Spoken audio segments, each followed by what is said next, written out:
Hi friends, welcome back to my channel. ఈరోజు మీకు ఈ సీరియల్లో ఏం జరిగిందో తెలుసుకోవాలి అనుకుంటున్నారా? అయితే వెంటనే మనం సీరియల్లోకి వెళ్ళిపోదాం. ఇక బిడ్డకి తల్లి వెన్నెల కాదని, అసలు వెన్నెల ఈ భూమి మీదే లేదని కావ్య అయితే తెగ సంతోషపడిపోతుంది. కావ్యని చూసిన శ్వేత అయితే, కావ్య నిన్ను చూస్తుంటే నాకు చాలా బాధగా అనిపిస్తుంది. నువ్వు రాజ్ని ఇంత గుడ్డిగా నమ్ముతున్నావేంటి అని చెప్పి శ్వేత మాట్లాడుతుంటే, లేదు శ్వేత, లేదు, నేను గుడ్డిగా నమ్మట్లేదు. ఆయన్ని నమ్మకంతోనే నమ్ముతున్నాను. ఆయన మీద ఉన్న ప్రేమతోనే నమ్ముతున్నాను. ఆయన కావాలని ఆ బాబు తల్లి గురించి నా దగ్గర చెప్పడానికి ఇబ్బంది పడటం వల్లే కేవలం వెన్నెల అనే ఒక పేరుని ఉపయోగించి చిన్న అబద్ధాన్ని చెప్పారు. ఇప్పుడు నాకు చాలా సంతోషంగా ఉంది. ఇన్ని రోజులు ఆయన నన్ను అన్యాయం చేస్తున్నారేమో, నన్ను మోసం చేస్తున్నారేమో అని చాలా బాధపడ్డాను. కానీ ఈరోజు నాకు అన్నింటికీ సమాధానం దొరికింది అని చెప్పి ఇక కావ్య తెగ సంబరపడిపోతూ ఇక ఇంటికైతే బయలుదేరతారు. ఇంటికి వెళ్ళిన కావ్య రాజులిద్దరినీ చూసిన రుద్రాణి అయితే, ఏంటి ఇంటి పరువు తీయడానికి ఇద్దరూ కలిసి బాబుని తీసుకుని ఎక్కడికో వెళ్ళినట్టున్నారు అని చెప్పి రుద్రాణి మాట్లాడుతుంటే, రుద్రాణి మాటలకి ఇంద్రాదేవి అయితే, రుద్రాణి ఎప్పుడు ఏదో ఒక విషయం గురించి గొడవ పడటమేనా? ఇక నీకు వేరే పనే ఉండదా అని చెప్పి ఇంకా ఇందిరాదేవి అంటుంటే, ఆ మాటలకి పక్కన ఉన్న అపర్ణ, అంతే కదా అత్తయ్య గారు, తనకి ఎప్పుడు ఏదో ఒక గొడవ లేకపోతే కడుపు నిండదు. అయినా బాబుని తీసుకుని ఇద్దరు కలిసి ఎక్కడికి వెళ్ళినట్టో అని చెప్పడంతో ఇక రాజైతే తను ఎక్కడికి వెళ్ళాడో ఆ విషయం గురించి ఇంకా అపర్ణకి చెప్తాడు. అపర్ణకి చెప్పడంతో పక్కనే ఉన్న రుద్రని, ఏంటి మీ 10th క్లాస్ ఫ్రెండ్స్ని కలవడానికి ఇద్దరు కలిసి బాబుని తీసుకుని వెళ్ళారా? అంటే శకుంతల దగ్గర వాడిన అబద్ధాన్ని చివరికి మీ స్నేహితుల దగ్గర కూడా వాడావన్నమాట.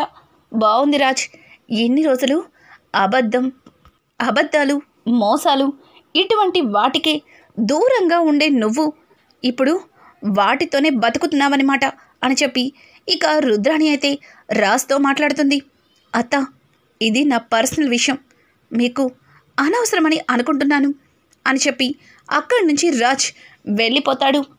ఆయన చెప్పింది అర్థమవుతుంది కదా, అది ఆయన పర్సనల్ విషయం, ఇక దాని గురించి ఎక్కువగా ఆలోచించకపోతేనే మంచిది అని చెప్పి ఇంకా కావ్య అంటూనే రుద్రాణి వైపు చూస్తుంది. రుద్రాణి చేతిలో ఉన్న పేపర్స్ని చూసి కావ్య, రుద్రాణి గారు, ఏంటా పేపర్స్? అసలు మీరేంటి ఆ పేపర్స్ పట్టుకు తిరుగుతున్నారు అని అంటుంటే ఒక్కసారిగా రుద్రాణి ఆ పేపర్స్ని వెనక్కి పెట్టుకొని, ఏం లేదు, ఇవి నా పర్సనల్ అని అనుకుంటూ గబగబా ఆ పేపర్స్ని తీసుకొని అక్కడి నుంచి వెళ్ళిపోతుంది. ఇక రాహుల్ అయితే, మమ్మీ కొద్దిగా తప్పించుకున్నావు, నీకు కాస్తైనా బుద్ధుందా? ఈ పేపర్స్ని తీసుకొని నలుగురిలోకి వెళ్తున్నావేంటి? అసలు ఎవరన్నా ఆ స్వప్నతో మనం దొంగచాటుగా సంతకం పెట్టించుకున్నామన్న సంగతి తెలిస్తే అసలు ఇంకేమన్నా ఉందా అని అనడంతో, అదే కదా, నేను ఆ రాజ్ని కావ్యని చూసేసరికి ఒక్క క్షణం నన్ను నేను మర్చిపోయాను. వాళ్ళ గురించి నలుగురు మధ్యలో అవమానించాలని చూసా కానీ ఇక్కడ నేను ఇరుక్కుంటానని అస్సలు ఆలోచించలేదు. ఓ మై గాడ్, నిజంగా కొంచెంలో తప్పించుకున్నాను అని చెప్పి రుద్రాణి మాట్లాడుతూ, చూడు రాహుల్, బ్యాంక్ మేనేజర్తో నేను మాట్లాడతాను, ఈ పేపర్స్ని వాడికిచ్చి కావలసిన అమౌంట్ని నేనిచ్చిన అకౌంట్లో వెయ్యమని చెప్పు అని అనడంతో, మమ్మీ మరి నాకు అంతా నీకేనా అని అడగడంతో, నేను నీ తల్లిని రా, నీ చేతికిస్తే ఆ అమౌంట్ ఏమవుతుందో నాకు తెలుసు కదా, ముందు నీకు అప్పగించిన పని పూర్తి చేయి, ఆ కళ్యాణ్ని చైర్లో నుంచి ఎలా కిందకి దించాలో దాని గురించి ప్లాన్ చేయి, వెళ్ళు అని చెప్పి ఇక రుద్రాణి అయితే రాహుల్తో అంటుంది. ఇక అందరూ కూడా ఉదయాన్నే ఎవరి పనుల్లో వాళ్ళు ఉంటారు. బాబైతే విపరీతంగా ఉయ్యాల్లో ఏడుస్తూనే ఉంటాడు. ఇంకా రాజ్ బాబుని ఎంత ఊరడించినా సరే అస్సలు ఊరుకోడు, ఏడుస్తూనే కనిపిస్తుంటాడు. పాలు తాగించినా ఒగ్గు తినిపించినా కూడా బాబు అస్సలు తినడు. ఇక కావ్య అయితే, ఏమైంది, బాబుని ఎందుకు ఇంతలాగా ఏడిపిస్తున్నారీనా అని చెప్పి ఇక కావ్య పరుగు పరుగున రాజ్ దగ్గరికి వెళ్తుంది. రాజ్ చూసేసరికి బాబుకి పాలు పడుతూ కనిపిస్తాడు. కానీ బాబు పాలు తాకకుండా చేతులతో నెట్టేసి ఇంకా గట్టిగా ఏడుస్తుంటాడు. ఏవండి, ఏం చేస్తున్నారు? బాబుకి ఇష్టం లేని పని చెయ్యొద్దు. వాడికి పాలు తాగడం ఇష్టం లేదేమో, ఎందుకు వాడిని బలవంతం చేస్తున్నారు? ఏది ఇలా ఇవ్వండి అని చెప్పి బాబుని తన చేతిలోకి తీసుకుని ఇక పాలని పట్టడానికి ప్రయత్నిస్తుంది. అయినా సరే బాబు అస్సలు ఏడవడు. ఏంటండి వీడు ఇంతలా ఏడుస్తున్నాడు? పైగా వీడి ఒళ్ళు కూడా వేడిగా అనిపిస్తుంది. కొంపతీసి వీడికేమన్నా ఫీవర్ వచ్చిందంటారా అని చెప్పి ఇక కావ్య అయితే రాజ్తో అంటుంది. అవునా, బాబుకి ఫీవర్ వచ్చిందా? ఇప్పుడు ఎలా అని చెప్పి ఇక రాజ్ కూడా కావ్యతో అంటాడు. ఇప్పుడే పిల్లల హాస్పిటల్కి వీడిని తీసుకెళ్ళాలి అని చెప్పి ఇంకా కావ్య రాజ్లిద్దరూ కూడా బాబుని తీసుకొని హాస్పిటల్కి అయితే వెళ్తారు. హాస్పిటల్కి వెళ్ళి ఆ జ్వరానికి సిరప్ని తీసుకొని ఇంటికైతే వస్తారు. ఇక ఆ సిరప్ వేసి బాబుని నిద్రపుచ్చుతుంది కావ్య. తర్వాత ఇంట్లో పనులు చేసుకుంటూ ఉండగా ఇంతలో బాబు మరింత గట్టిగా ఏడుస్తుంటాడు. ఏంటి, ఉదయాన్నే హాస్పిటల్కి తీసుకెళ్ళాం, సిరప్ కూడా వేశాను, అయినా ఇలా ఏడుస్తున్నాడు అని చెప్పి కావ్య అనుకుంటూ ఉండగానే ఇంతలో పెద్దావిడ, అమ్మ కావ్య, బాబు ఎందుకని ఉదయం నుంచి బాగా ఏడుస్తున్నాడు, అసలు వాడికి ఏమైందో ఏంటో అని అంటుంటే, అదే అమ్మగారు, నాకు కూడా అర్థం కావట్లేదు. ఉదయం కాస్త ఒళ్ళు వేడిగా ఉందని హాస్పిటల్కి కూడా తీసుకెళ్ళాను, సిరప్ వేసి నిద్ర పుంచాను, మళ్ళీ అలానే ఏడుస్తున్నాడు. పాపం ఆయన వాడి వల్ల రాత్రంతా నిద్రపోలేదు అని చెప్పి ఇక కావ్య అయితే బాబుని ఎత్తుకుని కిందకైతే తీసుకొస్తుంది. ఇక బాబు మరింత గట్టిగా చాలా ఇబ్బంది పెడుతూ ఉంటాడు. బాబుని చూసిన రుద్రాణి, ఏంటి న్యూసెన్స్, మీరు ప్రశాంతంగా ఉండరు, ఇంట్లో వాళ్ళని ప్రశాంతంగా ఉండనివ్వరు, అసలు ఆ బిడ్డకి ఏం కావాలో అది ఇచ్చి వాణ్ణి ఊరుకోపెట్టచ్చు కదా, ఎందుకు ఇంతలా ఏడిపిస్తున్నారు అని చెప్పి రుద్రాణి అయితే గట్టిగా అరుస్తుంది. ఏమో రుద్రాణి గారు, నాకు కూడా తెలియటం లేదు బాబు ఎందుకు ఇలా ఏడుస్తున్నాడో అని అంటుంటే, ఏది ఇలా ఇవ్వు అని చెప్పి రుద్రాణి తీసుకోబోతుండగా ఇక బాబు ఒళ్ళు విపరీతంగా కాలుతుంది. ఏయ్, నీకేమైనా మెంటలా?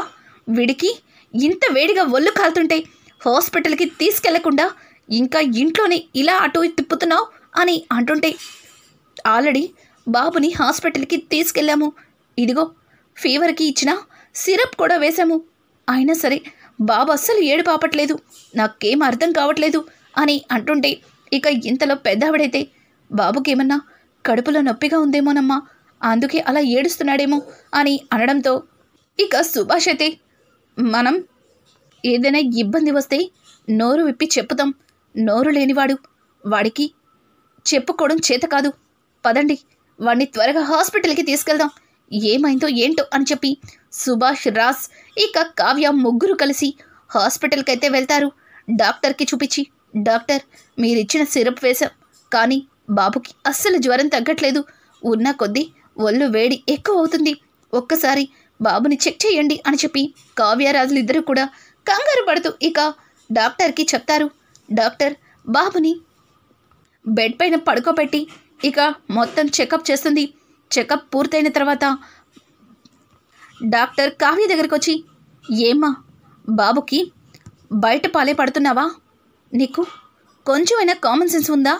ఒక తల్లి వయ్యుండి బిడ్డకి బయట పాలని పట్టడానికి నీకు సిగ్గనిపించట్లేదు అని అంటుంటే, కావ్య ఏమైంది డాక్టర్, ఏం జరిగింది అని అంటుంటే ఇక వెంటనే రాజ్, డాక్టర్ ఏమైంది అని అడగడంతో,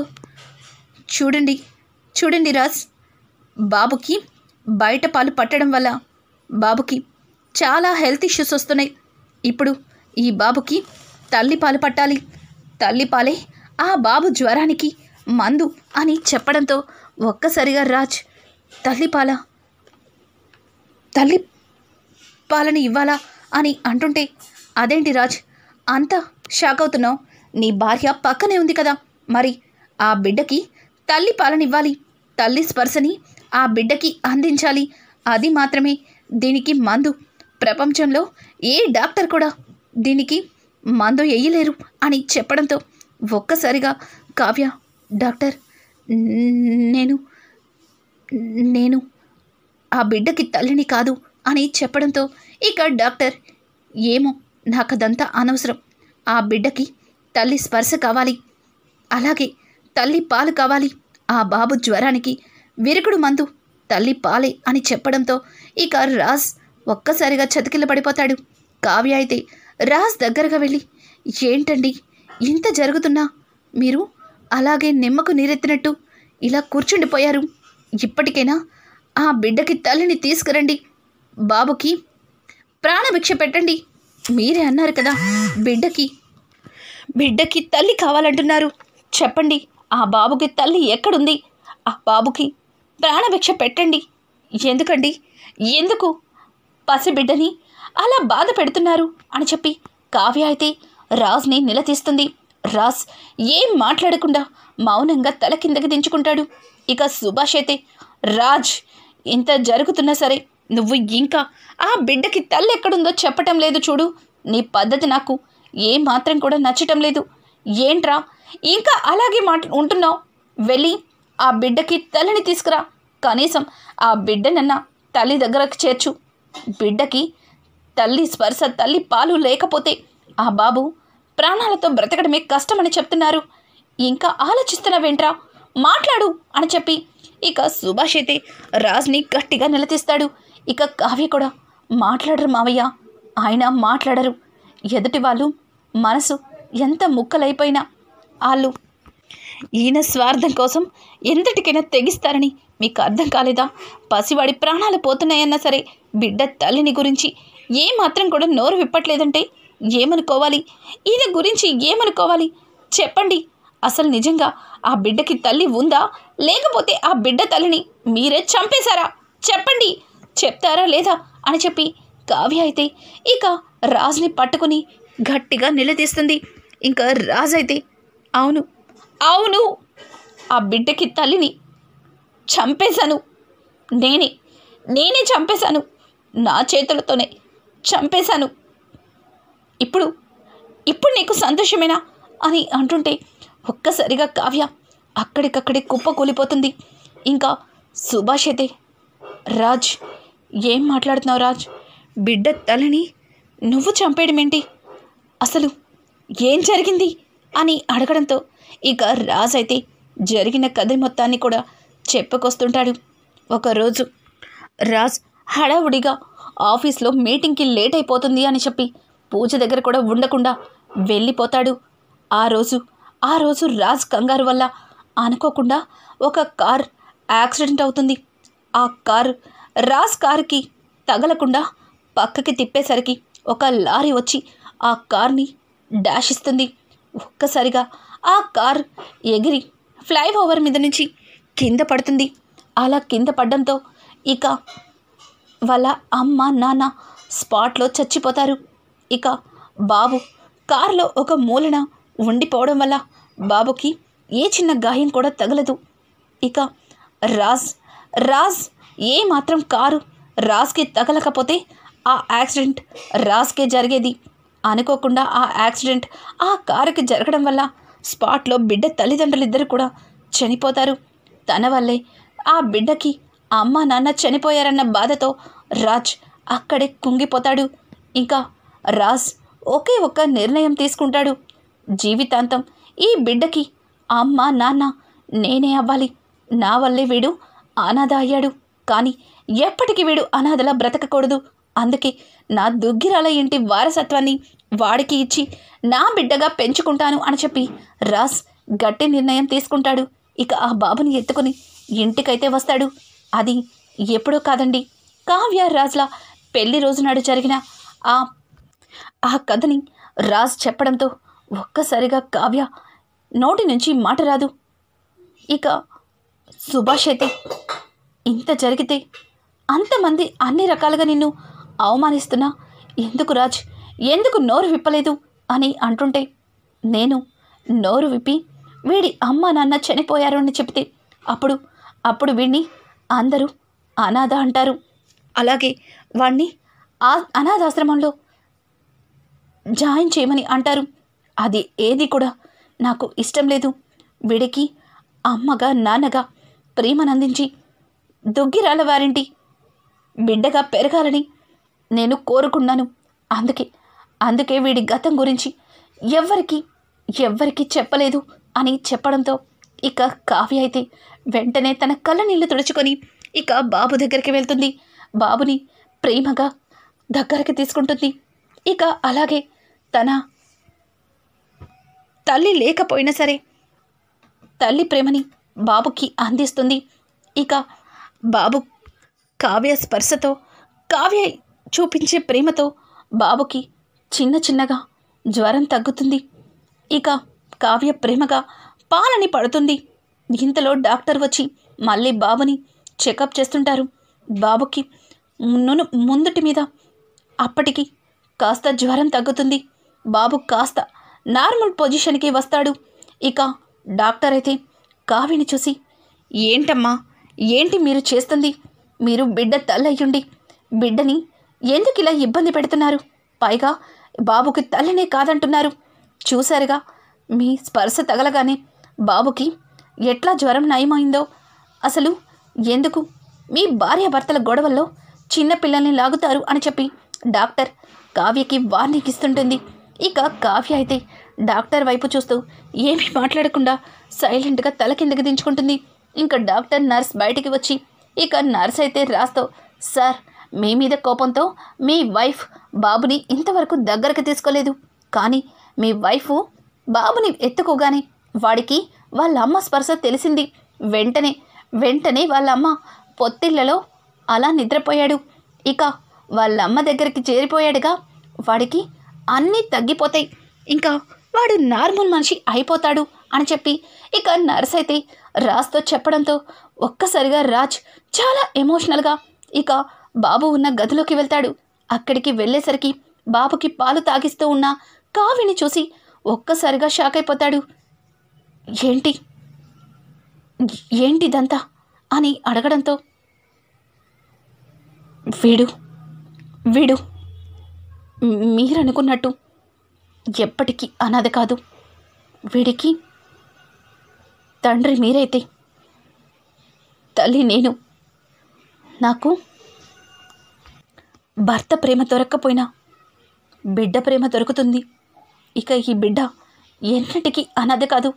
వీడు నా బిడ్డ అని చెప్పి కావ్య ఆ బాబుని దగ్గరికి తీసుకొని ప్రేమగా ముద్దు పెట్టుకుంటుంది.